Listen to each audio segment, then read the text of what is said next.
Mellow greetings, everybody. My name is James. I'm from the internet, and today we are going to be talking about solidarity, and more importantly, how solidarity requires empathy. Now, for the purposes of this conversation, we are going to be using as a convenient backdrop our good friend Meghan McCain. Now, yes, Meghan McCain is in the news again for this right here, and we're going to review it quickly. However, there are a few other stories I want to review as well, so I can paint you a larger picture, and you can see what I'm talking about when I tell you that solidarity requires empathy. I'm over Dr. Fauci. The View host Meghan McCain rips vaccine rollout. Meghan McCain really wants a COVID vaccine, and on Monday, she directed her impatience and frustration at Dr. Anthony Fauci, a leading epidemiologist who became the unlucky subject of her latest tirade. As The View panelists appeared virtually to discuss how the U.S. reached 500,000 COVID-19 deaths, the daughter of late Senator John McCain used a clip of Fauci on CNN's State of the Union over the weekend to make her point about the nation's uneven vaccine rollout. She called out the doctor for not giving concrete advice to vaccinated grandparents about visiting their unvaccinated grandchildren. Quote, "There will be recommendations coming out. I don't want to be making recommendations now on public TV," Fauci said. "I would want to sit down with the team and take a look at that." So it would appear that Meghan McCain has a very specific grievance. Not the fact that there's been a concocted rollout plan or that the pharmaceutical giants are picking and choosing who may or may not get vaccinated in the next 3 years, or the fact that money is passing hands behind closed doors to give out no-bid government contracts for all sorts of things related to COVID. No. She's not concerned with that or the 500,000 people who are dead. No, she's concerned that her mom, Cindy McCain, doesn't know when it's going to be 100% safe for her to hang out with her daughter's child, aka her grandchild. This is Meghan McCain's only fucking concern. Yet, I betcha she's going to go all out on trying to get everybody else on board the Meghan McCain specific problem bandwagon while making it sound like she's trying to make a larger plea on behalf of everybody who's suffering from, some other inconvenience of which she really doesn't care what it is. Whoa. Next week, it'll be a year since we left the studio, and I've been very responsible in many different ways, as so many Americans have been, the show's resident conservative said.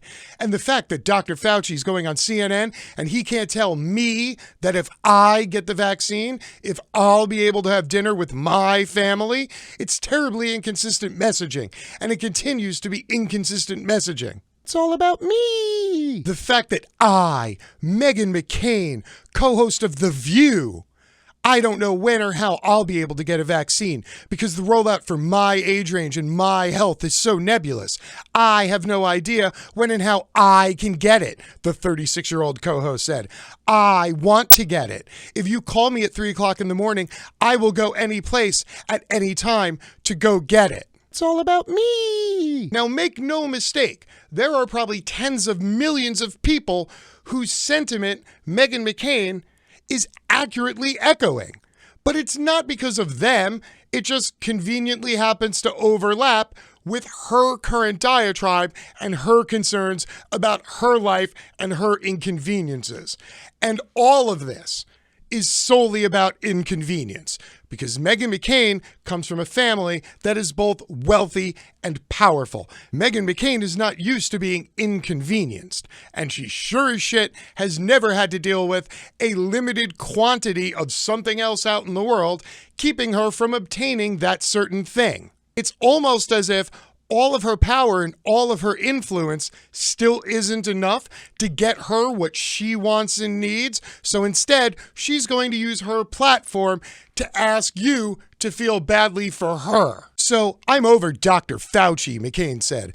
I think we need to have more people giving more opinions. And honestly, quite frankly, I think the Biden administration should remove him and put somebody in place that maybe does understand science or can talk like these other countries about how we can be more like other places that are doing this successfully.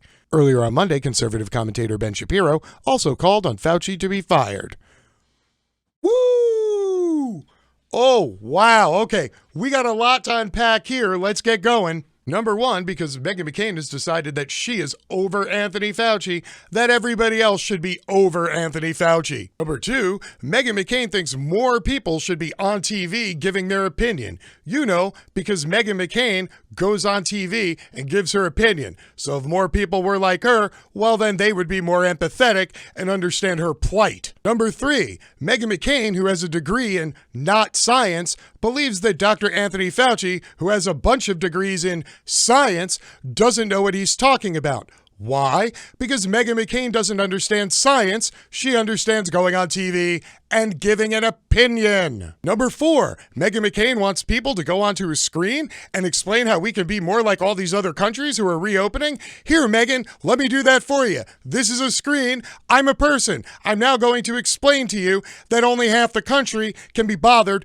to wear a goddamn mask. That's how all those other countries got rid of it. Everybody wore a goddamned mask. And last but certainly not least, Meghan, if you're being mentioned in the same fucking sentence with Ben Shapiro, you are most assuredly barking up a very small, very flimsy, very unimportant, very well-avoided tree. Now, if it seems like I'm being a little harsh in my call out of Meghan McCain here, I would like to remind you that this is not the first time this has happened. This is a pattern of behavior.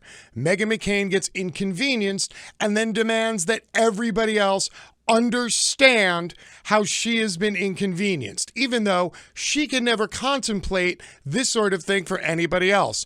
Why? Because she lacks empathy. Not even 2 months ago, Meghan McCain got back on TV after having a child, promptly demanded that everybody else empathize with her plight as somebody who had a child, and now support her in her demand for paid maternity leave.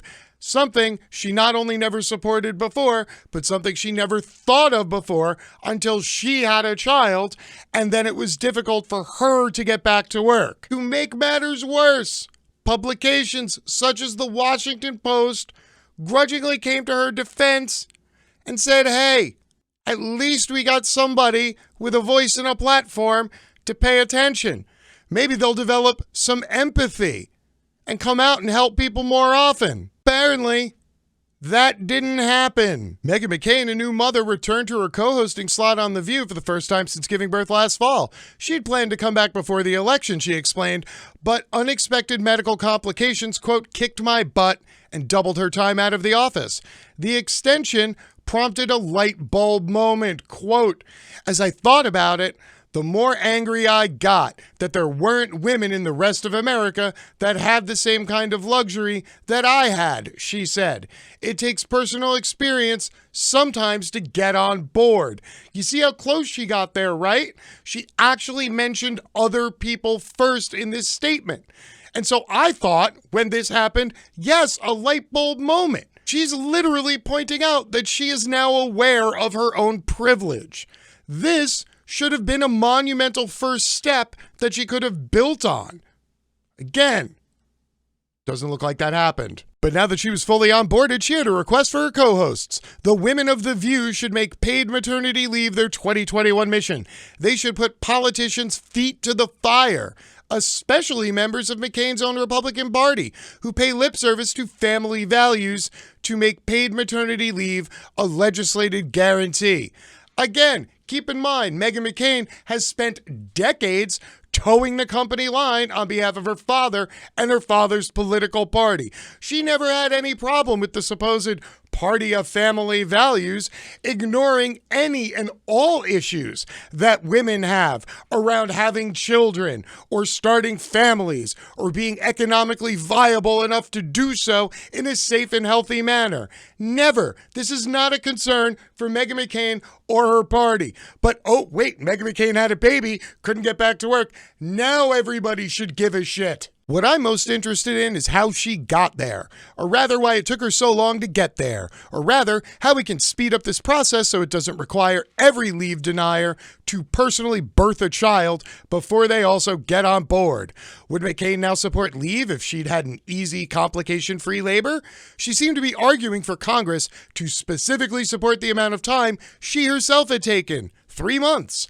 What if she'd recovered after only 10 weeks? Would that then be her policy recommendation? Or conversely, what if her postpartum experience had been even more trying, or if she'd lacked the support system of the husband and mother-in-law she said she relied on? Would she be asking the women of The View to stump for 4 months paid leave? 5? When co-host Sarah Haynes suggested that paid leave shouldn't just be for mothers, quote, dads also need that time with the modern family structure changing, McCain politely shot her down. I do think we should start with the mother, she said. Why? Because Meghan McCain's a mother. Meghan McCain doesn't care if your infant child has its father around. She doesn't care if fathers are spending time with their babies. No, Meghan McCain is only concerned that women get to have 3 months of leave and then get to go back to their job because she needed 3 months of leave before she went back to her job. Personal experiences can be powerful and life-altering, but the trouble with policies guided by the personal struggles of famous TV personalities is that they are not based on what average citizens need or what experts determine is optimal. They are based on the solipsism of individual people who are scandalized only by injustices that they experience personally.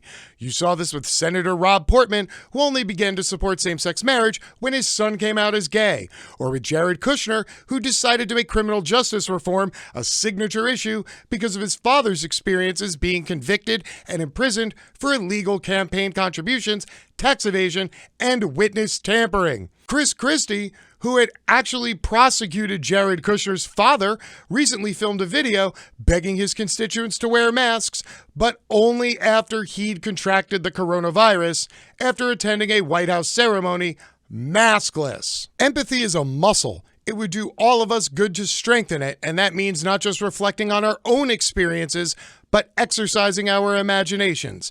Imagine a terrible thing happening to you and how you would like to be treated in the aftermath. Now recognize that the terrible thing already happens to thousands of Americans every day. The goal is not to walk a mile in somebody else's shoes. The goal is to recognize that somebody else's shoes may never fit you, and yet they still deserve to be warm and dry.